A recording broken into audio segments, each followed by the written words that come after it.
Hello and welcome back to Only Analog. I've got a very different video for you today. As I'm sure you've guessed from the thumbnail and the title, today we're going to take a little look at film photography versus AI. Since the release of AI generated images and videos, the advancements have become pretty crazy. And as a photographer and someone who does a lot of design work for certain companies, that's a real worry. We seem to be seeing so much of this on social media platforms, more and more now than ever. And it's becoming to the point where even I'm questioning whether something's real or not, whereas before I feel like you could tell quite easily. And I'm going to try not to put any negativity towards this today, but I feel like it's something that I want to talk about from an artist and a photographer's perspective. And this is something I wanted to cover on the channel for quite a long time now, but obviously being called Only Analog, it does feel a little bit strange. I know obviously this isn't traditional media or analog in any way, but as I said, it is becoming more and more saturated online. And I want to look at how this affects us as photographers and artists, not just in terms of how we're putting out our work, but also the work we're creating for maybe customers and companies as well. And how we look at our work based on what we're seeing online, how we feel and how we reflect on our work against AI. And you know, is it going to get to a point where there's going to be certain artists and photographers just hanging their cameras or their paintbrushes up and completely calling it a day? And the other thing is this going to create a world where we have to question an artist's credibility and what the future looks like in terms of traditional media against AI? And I don't know about you guys, but I've been seeing so much AI generated, I suppose you can call it art, on Facebook and Instagram, quite often with the author not actually saying whether it's real or not. And you know, you scroll through the comments and there's a lot of people that are fooled by this. A lot of these artists aren't out there to try and fool someone. It's something they've created that they're obviously quite pleased with, that they're happy to put online, but I still feel like there should be some sort of feature on social media platforms that can recognise AI. There was talks about something being rolled out a while back, but I haven't seen anything since that to obviously recognise whether something's real or not. And also the other thing is, as photographers, we do touch up our photos. So is that going to be something that AI will eventually recognise, that will say, you know, this photo is not real when it is?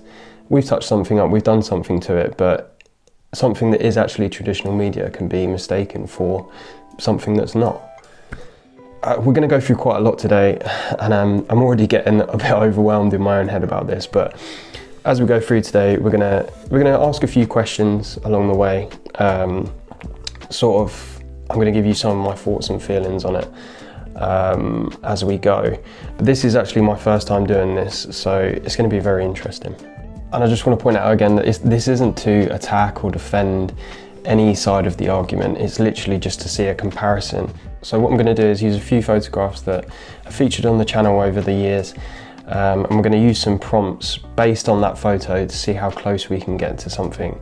So I've broken the comparison up into a few categories today, which are portraiture, street photography, landscapes, night photography, and I'm going to throw a few other ones in there just to see how close we can get with some experimental films. So this is my first time doing this. Today I'm going to be using Adobe Firefly, which comes free with my photography subscription with Adobe. I have used it before to create a little mascot for the channel, which I'll pop up on the screen now, but that's the only way I've dabbled in this so far. I haven't tried to create any photos or anything like that, so I want to go through this together. This is going to be quite interesting, I think. So we're going to learn together as we go along and see what we can create. So let's get started. So this is Adobe Firefly. What we want to do is text to image. We've got a few options down the side here. We obviously want to get it as close as possible.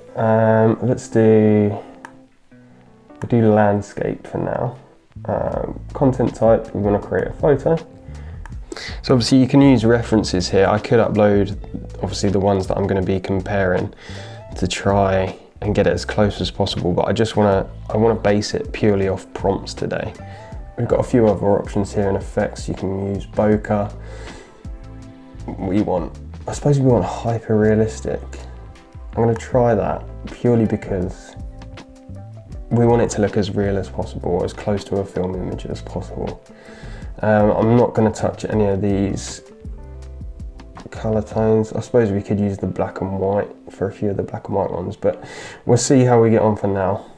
Let's get started. So what I've done is I've made a little folder of a few of my photos that we're going to compare against. And obviously the first thing we're going to cover today is Portraiture. So this is a photo that I'd taken in London on a portrait day with the Rolleiflex 3.5T. It's quite a recent video. If you want to go and check it out, you can click at the top. But this is Matthew. This is a portrait that I took in a hat shop in London. It's one of my favourite portraits that I've taken so far. So we're going to try and emulate this in some way, I guess. So for the prompts, let's go portrait style photo. Let's make it really specific and see what happens. A man leaning against a hat stand in a shop. Man wearing glasses. Add tattoos to hand. Black and white. Photo. Film. Photography. Style. Add grain. Just generate, see what that does. Okay, that's pretty cool. Wow. So this is what it's come up with.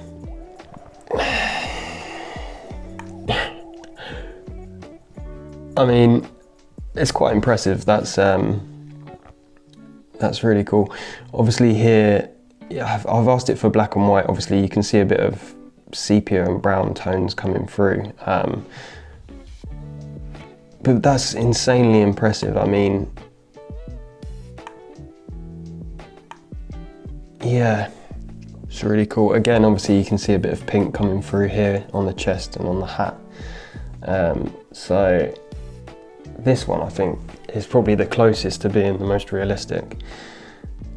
It's even got, you know, you've got the bit of bokeh or background blur here on the hats, which is really cool. Sort of gives you a bit more sense of depth, which is quite interesting. The braces and the shirt's really cool as well, the add of the bracelet around the hand. No tattoos in this one, like we asked, but again, still really cool. That's really interesting. Let's try a bit more contrast. Darker shadows. See what that does. Okay, so again here, obviously there's still some colour in there. I could have changed it to black and white, which I probably should have, but that's really cool. Again, the detail here is pretty intense. You know, if I was to upload this to social media, would you know whether that's real or not? I don't know. I mean, I suppose there's always some telltale signs, but if I was to, I'm saying, you know, I'm not saying that I ever would do this, but from a standpoint of someone as a photographer that you respect as an artist, if they was to upload this, you probably wouldn't even question whether it's real or not. You'd be like, oh, okay, cool photo, like that's really nice. I'm actually quite impressed with that first attempt. You know, as I said, the advancement of this is becoming pretty insane now. It doesn't really look like a film photo. Obviously, if you compare it to this, you can see the grain. You've got a lot of, you know, there's a lot of detail here. The hats are still blurred and there's a lot of contrast, but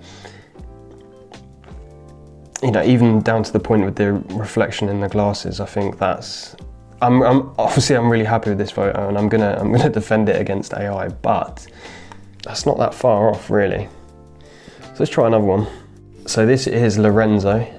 This is another photo that I took in London on the same day with the Rolleiflex. And this was on HP5 film, but I really love Lorenzo's style. He was smoking a cigarette in front of this really cool backdrop, so I had to take a photo. I feel like this isn't something that AI is going to be able to recreate. It might, you know, create something close, but yeah, let's have a look. I don't really know if this will do much the film photography style, but I feel like let's try to add film grain. Actually, that might be a better option. What else can we put? I'll tell you what, let's just do that for now and see what happens. That's really cool. I mean, again here, you can see the hand isn't quite right. The detail between the hand, the wrist and the face here is completely different. I feel like it's jumbled a load of pieces together there, but yeah, no. This one's pretty cool. I mean, I did wonder, you know, if AI would struggle to recreate this one. It might be my prompts and my poor experience in this field, but this one's not too bad. Obviously, we're never going to get it exactly like one of my photos. It's just obviously using prompts based on that to see how close we can get from an idea point of view. And that's not too bad. This one's probably not as great as some of the others. Well, especially some of the first ones. I'm going to leave that one as it is. I'm not as impressed as I was with the first ones. I think the first ones are definitely slightly better. So let's move on to a bit of street photography. So these are by no means my favourite photos that I've taken on the channel. They're just sort of photos that I thought we might be able to use to help recreate some things as a base idea for these generated images. Now, the first thing that's come to mind while we're recreating these is the thing I love about photography is, you know, a photographer's gone out of his way to create something that has a feeling or to convey an emotion. I mean, that's what I quite often find when I'm looking at other photographers' work. I've said it time and time again on the channel, I always base my work around an idea, a feeling or a story. And even though, you know, these AI photos, they can probably create something similar, there's just no human input into creating a feeling. And that's something that really bothers me. I don't know, I might be looking too deep in it and you might just think, oh my God, you know, Josh, shut up.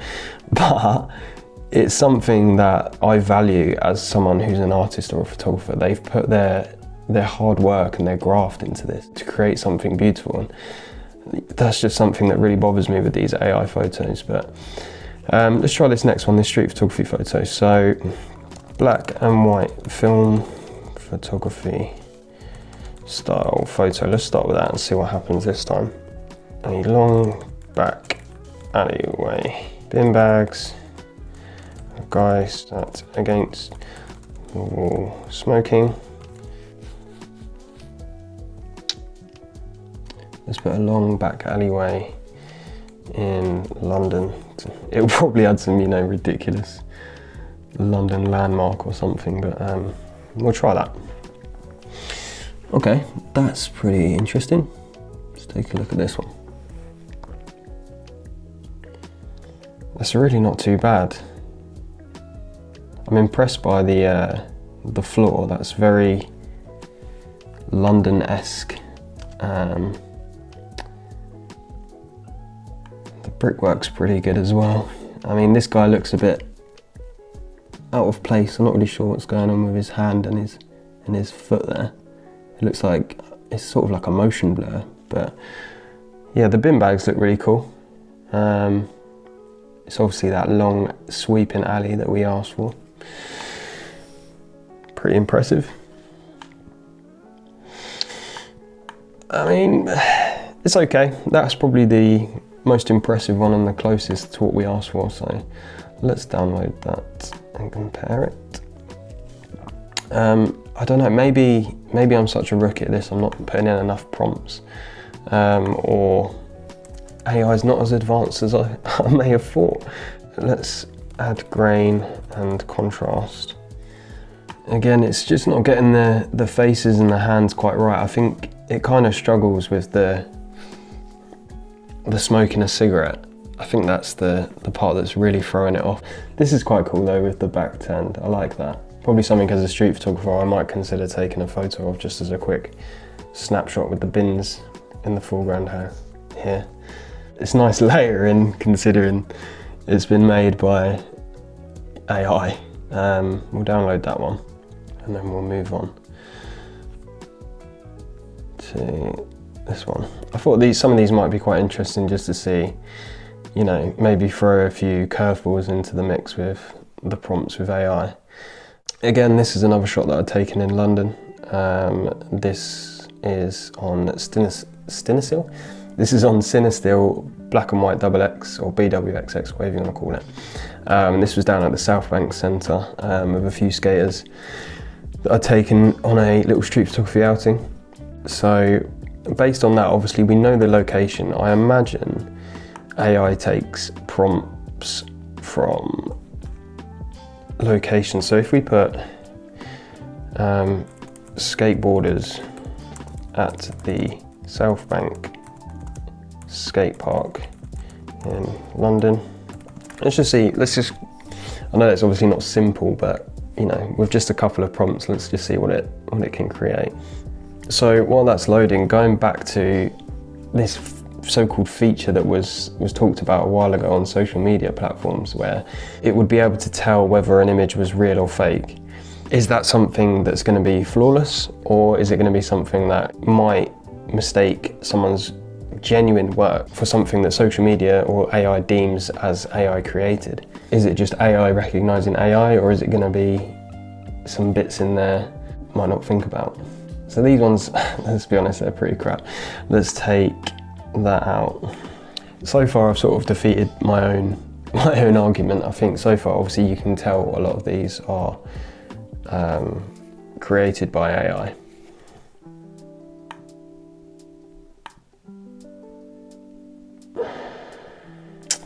Yeah, not overly impressed with these ones, to be honest. I think we'll probably move on from this.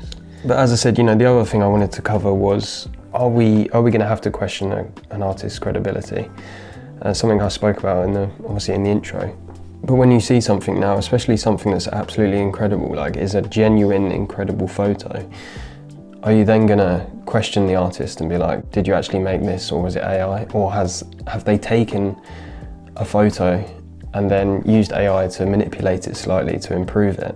That's something that I think that's gonna crop up in the future when this becomes more and more advanced. But let's try this one. This is a photo I took in the London Underground station with a man walking away. Nothing too special, to be honest. I feel like it's quite a nice mood, so we're going to try and emulate this slightly. Photo in London Underground, looking down tunnel walkways. Can you do things like this? I'm not really sure. So make the photo symmetrical. A man walking down the tunnel towards the end. Let's generate that, see what that does. I mean, so far so good. We're sort of proving that, you know, film photography may still prevail. And I think even once this becomes so advanced, I don't ever think AI will trump traditional media. I think we're all going to crave that personable touch from a human with photography. The same argument with digital and film, like film's made a massive resurgence over the years, and that's something we all still love and enjoy. So I feel like it's going to be the same with AI and film photography, not in the terms of, you know, someone going out and actually creating beautiful works of art, but in the sense that every time we log into YouTube and we watch our favourite YouTuber go out and take photos on a film camera, that's something we're still going to crave. Even though it might get to a point, this is just for an example where AI can create a video of someone going out and actually taking film photos. Imagine that. We're still going to want that person that we love and enjoy, that has that personality and character. We're still going to want to watch that and come back to that. And I think that's something that we can't really argue against. This is pretty cool. There's a bit of warping towards the end here, but that's something you could, at a glance, you could probably pass that off as, you know, that's quite a nice photo without knowing if it's AI or not. Again here, this kind of looks out of place a little. I feel like he's quite small in comparison to the distances. If he was down here a bit more, it might be a little more believable. Some of the lines in the roof here look wafty as hell as well, but I mean, It's what we asked for. It's not bad. This one's really good. That's really nice. Everything's symmetrical as we asked. Let's have a quick look at the one that I'd taken again. This has got all those classic film photography characteristics. I think I shot this at like f2 or 2.8, and you know, you've got that blur, you've got all of this sharp at the end, all the highlights, shadows, contrast, grain. I don't think you can beat that. If we go back to this is all quite sharp. It looks more like a digital photo to me. Obviously we didn't ask for the, I don't think we asked for the film photography look on this one. No, we didn't, but I think that's the best one we've seen so far. That's quite impressive. What's good about this story, you've got all those leading lines coming down straight towards the person as well. I mean, that would be a nice photo if it was real. I'm kind of backtracking on myself now. But yeah, that's cool, I like that. But it's still not quite right. Let's just try film photography style and see if that actually changes anything. So while this is loading again, my main worry with AI is, as a designer, is this something that's going to make me redundant? I mean, the design aspect of AI is very different to the photography one at the moment. You can actually create really nice graphics that you can adjust at the click of a button. So the worry is it's going to make a lot of artists and designers redundant in the future, I think, especially when anyone can access this and get their hands on it.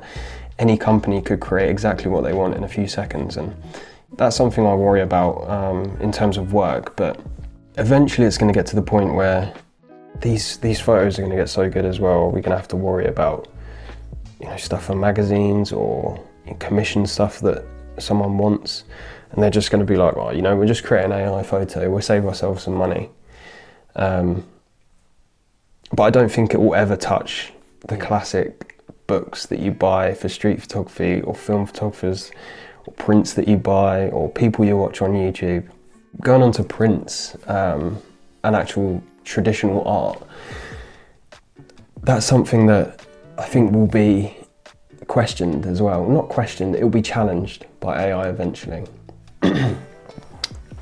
Something I love is going into a shop or a gallery and looking at photos or paintings that artists have created. And I guess the other worry is, we're going to see AI photos that people are printing that they've adjusted slightly to make it look like they've created digital art, or when I say digital, you know, like they've painted it on an iPad, or they're claiming it's something they've created from scratch when actually it's not. And again, it goes back to questioning the artist's credibility. I go into a lot of galleries, local galleries and local shops that sell prints, and you know, they can be quite expensive. But I think the thing you've got to look at is, what do you value that print at?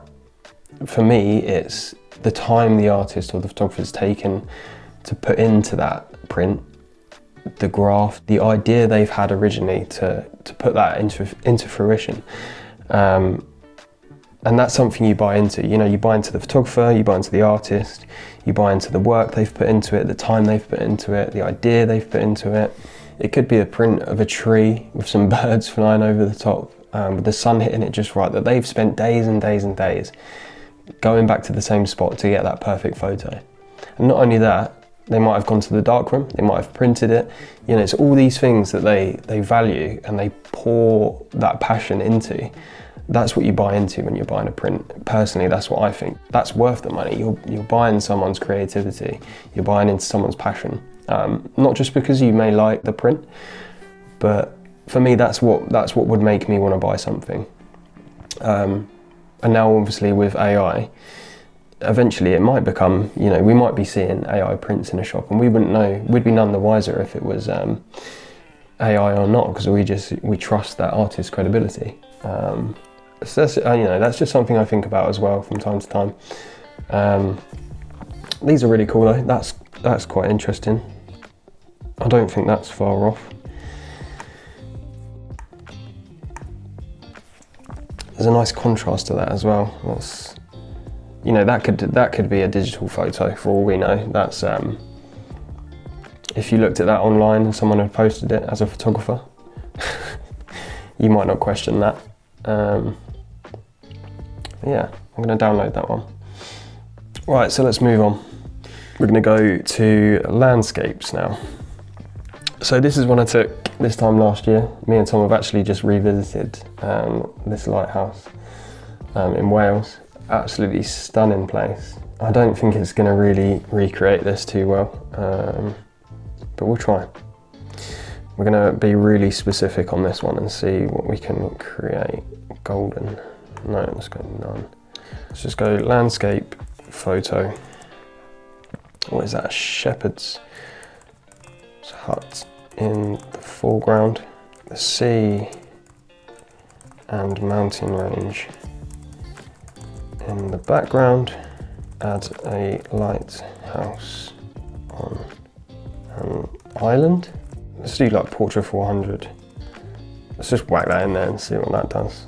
Clouds in the sky. That's a lot. Let's try that. Oh, crikey.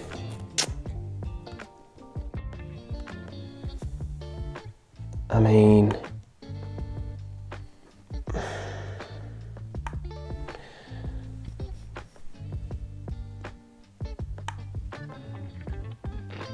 no. It's the old shepherd's hut on the left. I'm not very good at this. I've seen some AI photos that, you know, have been declared as AI photos that are absolutely stunning. Now, even when they're not, they still look really good. So another worry is, I guess, is how can we compete against a sea of aesthetically pleasing and perfect looking images? We're not all lucky enough to live in these crazy mountain ranges or something where there's something beautiful to take a photo of around every corner. We have to really graft to find these places, or, you know, little moments, especially in terms of like landscape photography. Reflecting on that and looking at our own work based on what we see online is, do you think it's discouraging for photographers to, you know, see these images and be like, well, I'm not going to take a photo like that, I can't compete against that, so what's the point of me going out today?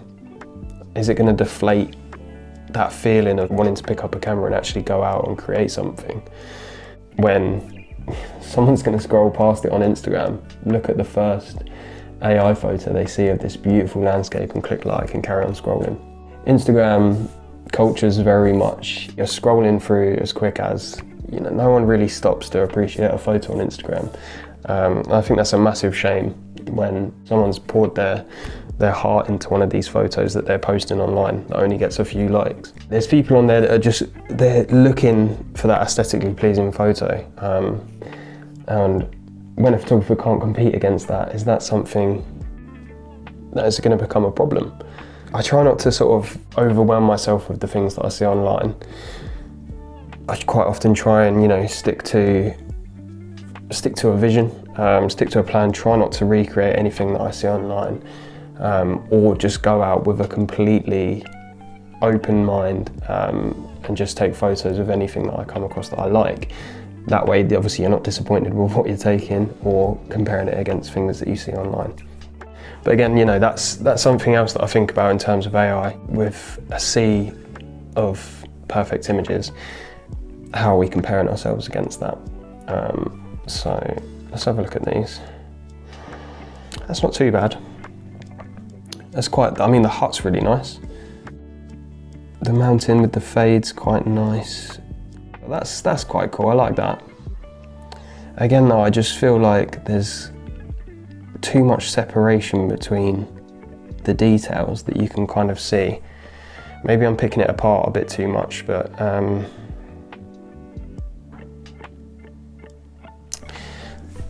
yeah, that's really nice.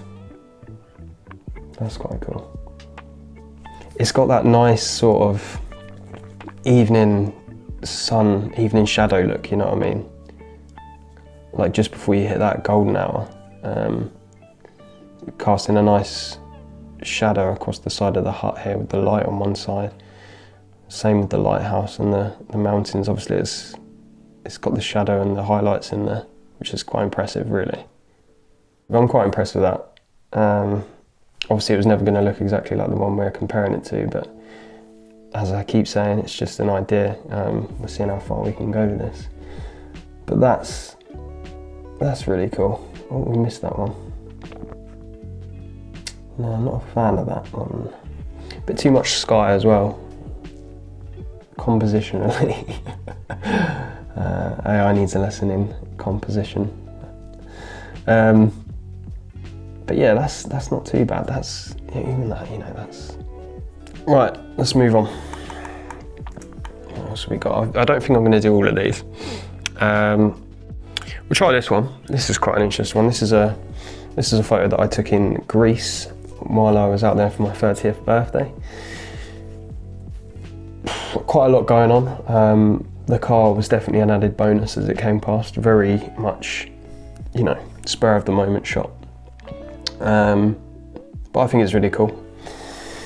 Obviously got that classic grain look, that lovely Portraiture 160 tones in there. Let's see what we can create out of that. So, photo in Greece, old car driving past, mountains in the background with white houses in foreground. I suppose it's not really going to be the foreground, but we'll see what that does.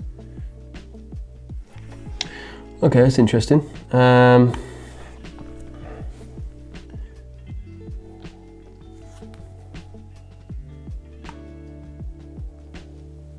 Again, it just looks, it does look like a digital photo.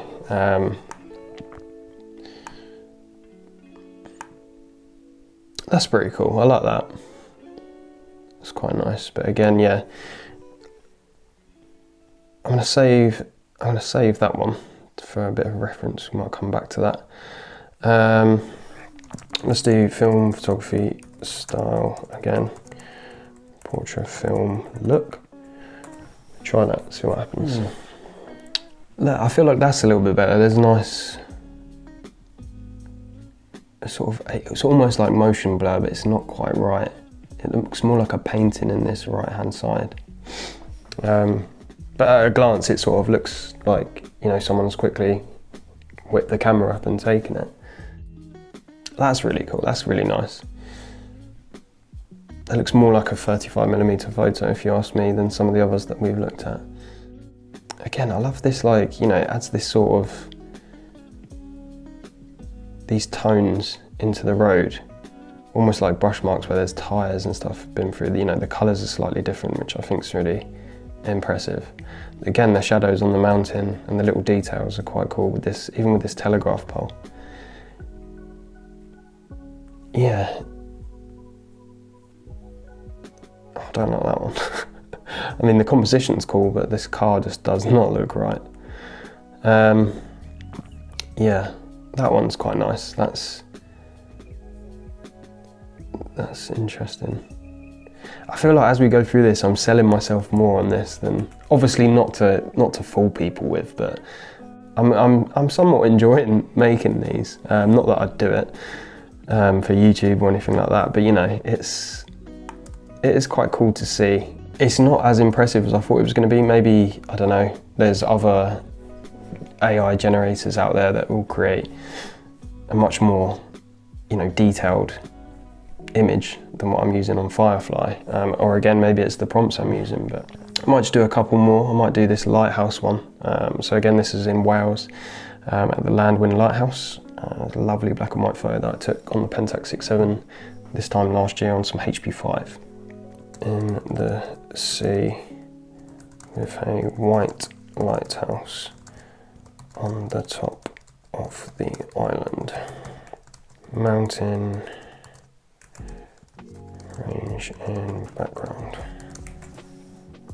Is there a mountain range in that one that I took? Sort of see the waves here, they're small, but we'll see what AI makes of it.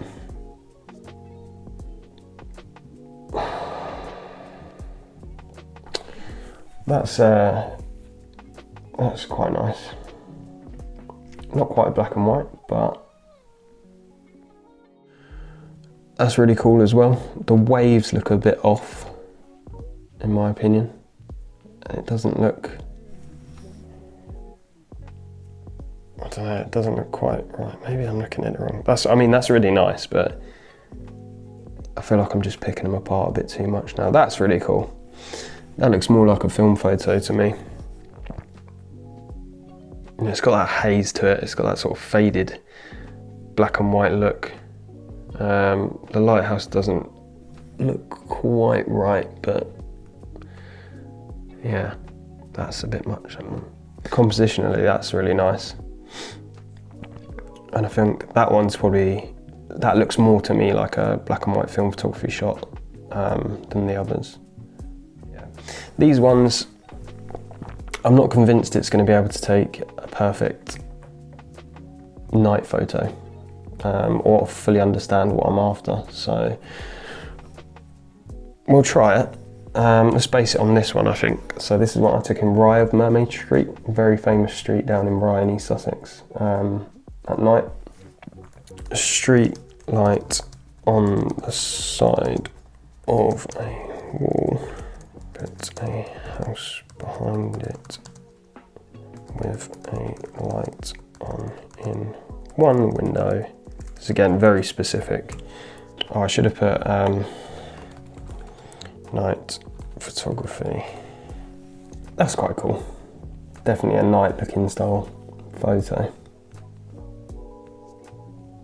Hasn't really got the gist of what I was after, but I mean, the prompt's fairly vague, so yeah, that's probably the closest I think you could get.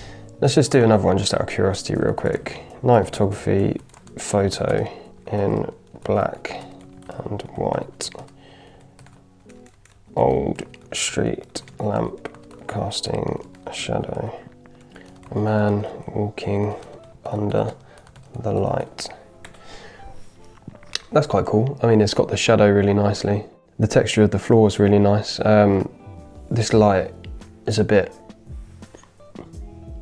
crazy. You sometimes get that with digital cameras, that sort of like, especially with old phone cameras, you get that sort of like gradient with lines from a light, but you don't really get that on film, to be honest. But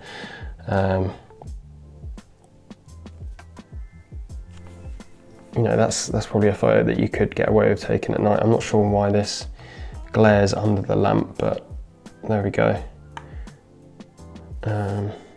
Even that's really cool. Like that's a really cool street photography photo if that was real. It's quite clever and intuitive, and you know, the composition that it's creating. That's the sort of photo you'd see in a black and white magazine or a book. Just, you know, the people walking past here, you've got this long shadow. Nice contrast on the sides.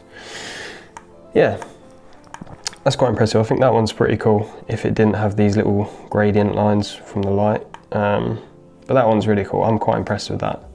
So yeah, night photography, maybe again my prompts aren't great, but let's move on. Let's just try this. So this is a photo that I took on the Lomography LCA.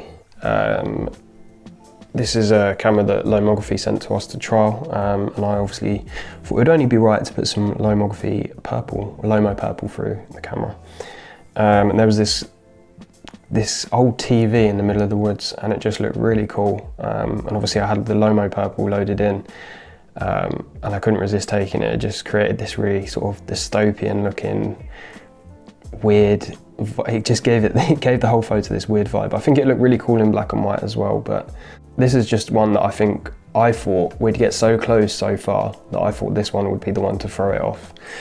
Might be wrong. But yeah, let's try and recreate this. So let's do it in square as well, because that is a square photo. Maybe we can change the color tones as well. Is there a purple? What happens if you click that toned image of a forest? Add an old TV onto the forest floor. Give the photo a purple hue. So if this comes up with something relatively close, I will be crazy impressed. I mean, it's done exactly what we asked, but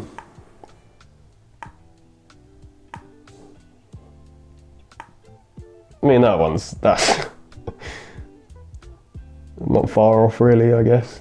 I like the reflection as well on the TV screen. That's quite cool. That's a nice little touch there, AI. Add an old, let's do broken TV. Okay, so no broken TV, but nice background bokeh.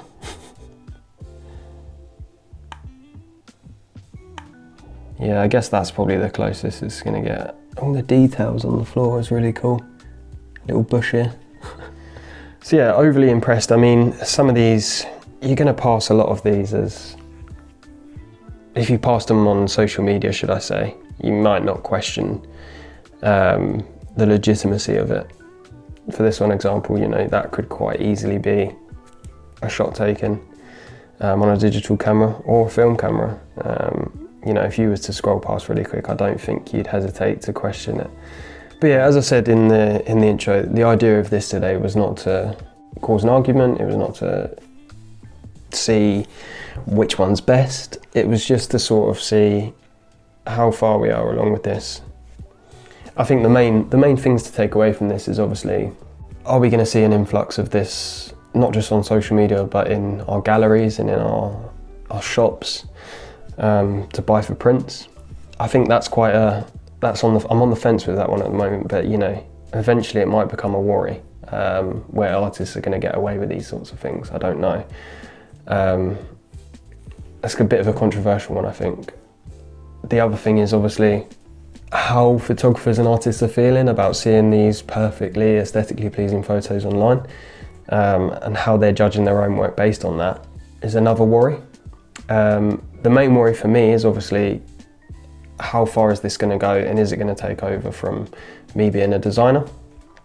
At the moment, I'm not too worried about photography. You know, photography is something that is a hobby to me. I go out and I enjoy it. It's an escape. I love creating different works of art and different projects. So for me, it's not so much a problem. I think there's a few people I've spoken to about AI, you know, photographers especially, that they really criticise their own work against other people online, or you know, AI photos, that they're not lying at AI, but they really criticise themselves and their work against everyone else. And I think that's something that we really shouldn't do as photographers. We should base our own work purely on ourselves, a reflection of what we want to be creating, and grow from that. I don't think it's wise to dwell on these things. But yeah, so I mean, you know, I feel like this is going to become a problem where photographers are going to worry about this. They're basing their works off other people's works, and yeah, I think going forward into the future, this has become so advanced in the last year. If you look at videos that were created by AI this time last year to the ones that are created now, the difference is insane, and that's progressed, you know, very quickly.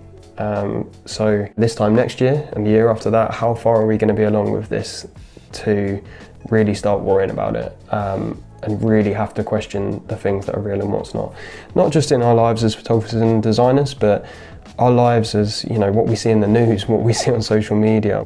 That's a whole nother issue. Obviously this is purely based on photography, but we're eventually going to get to that point, I think. And yeah, without being too controversial and going into it too deep, I think it's definitely something we all need to keep an eye on, and just remind ourselves that, you know, everything out there isn't real. Same goes for, you know, what we see on Instagram. You're only seeing the best version of people on Instagram and the work they're creating. You shouldn't base yourself or base your work on that. It's very interesting. I have quite enjoyed playing around with it, but that traditional media for me is always going to prevail. As I said, I like the graft and the passion that goes into it. So I don't think we've got too much to worry about just yet. But this has been interesting. It's been a fun one for me. Obviously, it's something I've wanted to cover for a while and I wanted to try. So yeah, I hope you've enjoyed watching along.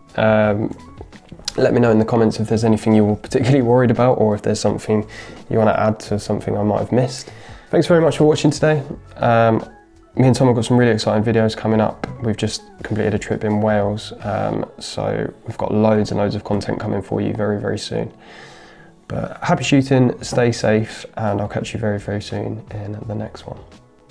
Peace. Oh, please remember to like and subscribe. Mascot. Peace.